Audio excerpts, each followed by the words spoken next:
এবার কিন্তু ফাইনালি ভোগের প্রসাদটা খাওয়ার টাইম চলে আসলো। আর গরম গরম ভোগ প্রসাদটা একদম থালায় পড়ে গেছে। ভোগের প্রসাদটা দেখতে দারুণ কিন্তু, আর তেমনই টেস্ট, অনেক টেস্ট।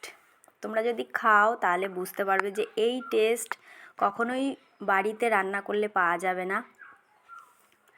তো এতটাই গরম না, আমরা একদম খেতে পারছি না, কারণ এখন প্রায় 12টা বাজে আর এখনই সব গরম গরম খাবারগুলো দেওয়া হয়েছে। আর এখানে আরেকটা জিনিস দেখো কি হয়েছে বলো তো, ওখানে দেখতে পাচ্ছ আমি একটা টিফিন কারি রেখেছি, ওটাতে করে আমি ভোগ প্রসাদ নিয়ে আসবো একটু বাড়ির জন্য। এখানে একটা ভালো নিয়ম আছে, এখানে কিন্তু তুমি হচ্ছে তোমাদের বাড়িতে নিয়ে যাওয়ার জন্য ওই দেখো আমাকে কিন্তু ভোগ প্রসাদ দিয়ে দিয়েছে, আর আমি কিন্তু টিফিন কারিটা বন্ধও করে দিয়েছি।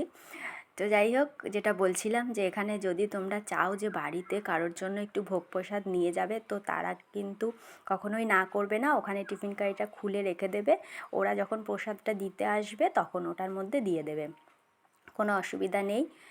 এটা তোমরা করতে পারো, অনেকেই তো দূর থেকে আসতে পারে না। এই দেখো চাটনি চলে এসছে, এবার হচ্ছে চাটনি খাওয়ার পালা। পুরোটা ভিডিও করতে পারিনি, এরপরে পায়েস দেবে।